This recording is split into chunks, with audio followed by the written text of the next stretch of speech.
पूज्याय राघवेन्द्राय सत्यधर्मरताय च भजतां कल्पवृक्षाय नमतां कामधेनुवे ರಾಯರಿದ್ದಾರೆ ರಾಯರಿದ್ದಾರೆ ರಾಯರಿದ್ದಾರೆ.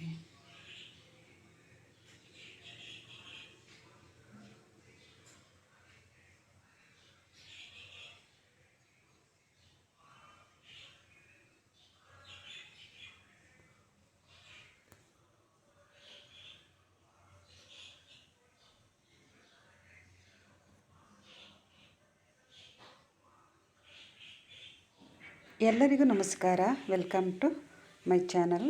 ಇವತ್ತಿನ ವಿಡಿಯೋದಲ್ಲಿ ಪೂಜೆ ತೋರಿಸಿದ್ದೀನಿ. ಹಾಗೆಯೇ ಮತ್ತು ನಾನಿಲ್ಲಿ ದೊಣ್ಣೆ ಮೆಣಸಿನ್ಕಾಯಿ ಅಥವಾ ಹೊಟ್ಟೆ ಮೆಣಸಿನ್ಕಾಯಿ ಅಂತಾರಲ್ವ, ಅದ್ರದ್ದು ಪಲ್ಯ ಮಾಡಿದ್ದೀನಿ. ಅದನ್ನು ಸಹ ನಿಮ್ಮ ಜೊತೆ ಶೇರ್ ಮಾಡ್ಕೊಂಡಿದ್ದೀನಿ.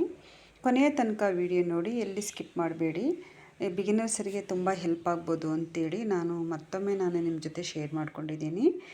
ನಿಮಗೇನಾದರೂ ವಿಡಿಯೋ ಇಷ್ಟ ಆದರೆ ಪ್ಲೀಸ್ ಲೈಕ್ ಮಾಡಿ, ಶೇರ್ ಮಾಡಿ, ಕಮೆಂಟ್ ಮಾಡಿ. ಹಾಗೆಯೇ ಹೊಸ್ದಾಗಿದ್ದರೆ ಸಬ್ಸ್ಕ್ರೈಬ್ ಮಾಡ್ಕೊಂಡು ನೋಡು ಪ್ಲೀಸ್ ಅಂತ ಹೇಳ್ತಾ ವಿಡಿಯೋವನ್ನು ಸ್ಟಾರ್ಟ್ ಮಾಡೋಣ. ಇವತ್ತು ನಾನು ಹೊಟ್ಟೆ ಮೆಣಸಿನ್ಕಾಯಿ ಪಲ್ಯ ಮಾಡ್ತಾಯಿದ್ದೀನಿ. ಏನೇನು ಬೇಕು ಅಂತ ನಾನು ಈ ವಿಡಿಯೋದಲ್ಲಿ ತೋರಿಸ್ತಾ ಹೋಗ್ತೀನಿ. ಸ್ವಲ್ಪ ಜೀರಿಗೆ ಹಾಕ್ಕೊಳ್ತಾ ಇದ್ದೀನಿ, ನೋಡ್ತಾ ಇರ್ಬೋದು. ನೆಕ್ಸ್ಟ್ ನಾನಿಲ್ಲಿ ಸ್ವಲ್ಪ ಕಡಲೆಬೇಳೆ ಹಾಕ್ತೀನಿ. ಆಪ್ಷನಲ್, ನೀವು ಹಾಕಿದರೆ ಹಾಕ್ಬೋದು, ಬೇಳೆ ಇದ್ದರೆ ಇಡ್ಬೋದು. ಹಾಗೆಯೇ ನಾನಿಲ್ಲಿ ಮನೆಯಲ್ಲೇ ಮಾಡಿದಂತಹ ಸಾಂಬಾರು ಪುಡಿ ಹಾಕ್ತಾಯಿದ್ದೀನಿ. ಇದು ಚಿಕ್ಕ ಸ್ಪೂನು, ಇದರಲ್ಲಿ 1.5 ಸ್ಪೂನ್ ಅಷ್ಟು ಹಾಕ್ತಾಯಿದ್ದೀನಿ. ಆಲ್ರೆಡಿ ನಾನು ವಿಡಿಯೋದಲ್ಲಿ ನನ್ನ ಯೂಟ್ಯೂಬ್ ಚಾನಲಲ್ಲಿ ಇದನ್ನು ಅಪ್ಲೋಡ್ ಮಾಡಿದ್ದೀನಿ. ಪ್ರೀವಿಯಸ್ ವಿಡಿಯೋ ನೋಡಿದರೆ ಗೊತ್ತಾಗುತ್ತೆ. ಆಮೇಲೆ ಗುರಾಳ್ ಪುಡಿ ಅಂತಾರಲ್ಲ, ಅದನ್ನು ಹಾಕ್ತಾಯಿದ್ದೀನಿ. ಇದು ಅಷ್ಟೇ 2 ಸ್ಪೂನು. ಇವೆಲ್ಲ ಚಿಕ್ಕ ಸ್ಪೂನ್ಗಳು, ಹಾಗಾಗಿ ನಾನು 2 ಸ್ಪೂನ್ ಹಾಕಿದ್ದೀನಿ.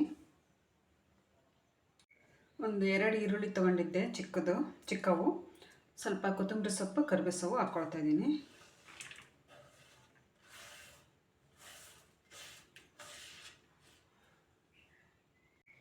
ರುಚಿಗೆ ತಕ್ಕಷ್ಟು ಉಪ್ಪು.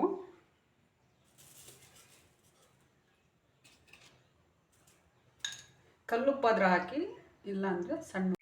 ಸ್ವಲ್ಪ ಬೆಲ್ಲ.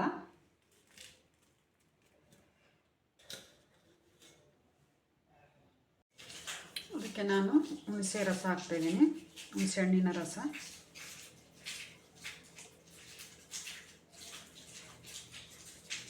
ನಾನು ಇದಕ್ಕೆ ಆಯಿಲ್ ಹಾಕ್ಕೊಳ್ತಾ ಇದ್ದೀನಿ.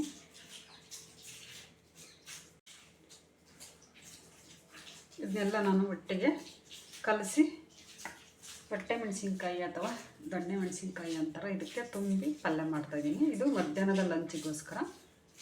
ಇನ್ ಕೇಸ್ ನಿಮ್ಗೆ ಏನಾದರೂ ಇಲ್ಲಿ ಉಪ್ಪು ಅಥವಾ ಏನಾದರೂ ಇಲ್ಲಿ ಹಾಕ್ಬೇಕು ಅನಿಸಿದ್ರೆ, ಈ ಟೈಮಲ್ಲಿ ಬೇಕಿದ್ರೆ ನಿಮಗೆ ಹಾಕ್ಬೋದು, ಕಡಿಮೆ ಆಗಿದ್ದರೆ. ಈ ಥರ ನಾನು ಒಂದೊಂದು ಸ್ವಲ್ಪ ಬೀಜ ತೆಗಿತೀನಿ. ತುಂಬ ಖಾರ ಇರುತ್ತೆ ಇದರಲ್ಲಿ. ಖಾರ ಇಲ್ಲದೆ ಇರ್ತಕ್ಕಂಥದ್ದು ಇರುತ್ತೆ, ಖಾರ ಇರೋದು ಇರುತ್ತೆ. ಇದರೊಳಗೆ ನಾವು ಹಿಂಗೆ ಈ ಥರ ಫಿಲ್ ಮಾಡಬೇಕು. ಸಾಮಾನ್ಯವಾಗಿ ಹಳ್ಳಿ ಈ ಥರ ಎಲ್ಲ ಚೆನ್ನಾಗಿ ಅರ್ಥ ಮಾಡ್ಕೊಂಡಿರ್ತಾರೆ, ಕಲ್ತಿರ್ತಾರೆ ಎಲ್ಲರೂ ಆಲ್ಮೋಸ್ಟು. ಏನು ಬಿಗಿನರ್ಸಿಗೆ ಒಂದು ಸ್ವಲ್ಪ ಹೆಲ್ಪ್ ಆಗ್ಬೋದು ಅಂತೇಳಿ ನಾನು ತೋರಿಸ್ತಾ ಇದ್ದೀನಿ ಅಷ್ಟೇ.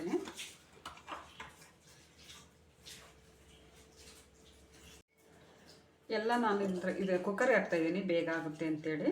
ಇದರಲ್ಲೆಲ್ಲ ಫಿಲ್ ಮಾಡ್ಕೊಂಡಿದ್ದೀನಿ. ಇನ್ನು ಇಷ್ಟು ಉಳಿದಿದೆ, ಇದನ್ನು ಇದರಲ್ಲೇ ಹಾಕ್ಬಿಡ್ತೀನಿ. ಇದರಲ್ಲಿ ಹಾಕಿ ಸ್ವಲ್ಪ ನೀರು ಹಾಕ್ತೀನಿ. ನಮಗೆ ನೋಡ್ಕೊಂಡು ಹಾಕಬೇಕಾಗುತ್ತೆ.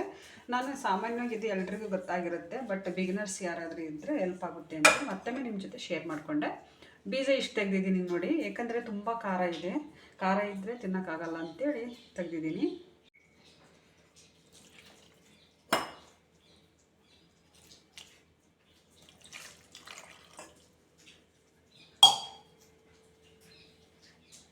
ಒಂದು ಅರ್ಧ ಕಪ್ ಅಷ್ಟೇ ನೀರು ಹಾಕಿರೋದು.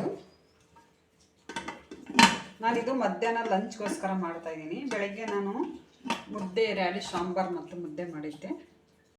ಬೆಳಗ್ಗೆ ನಾನು ಮುದ್ದೆ ಮಾಡಿದ್ದೆ, ಹಾಗಾಗಿ ಒಂದು ಅರ್ಧ ಮುದ್ದೆ ಉಳಿದಿತ್ತು. ಅದರಲ್ಲಿ ಮಧ್ಯಾಹ್ನ ಲಂಚ್ಗೋಸ್ಕರ ನಾನು ರೊಟ್ಟಿ ಮಾಡ್ತಾಯಿದ್ದೀನಿ.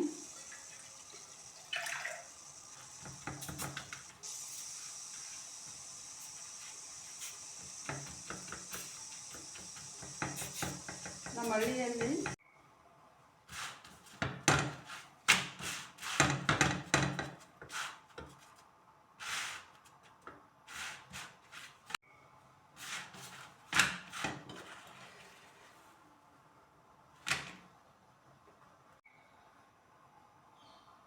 ನೋಡಿ ಚೆನ್ನಾಗಾಗಿದೆ.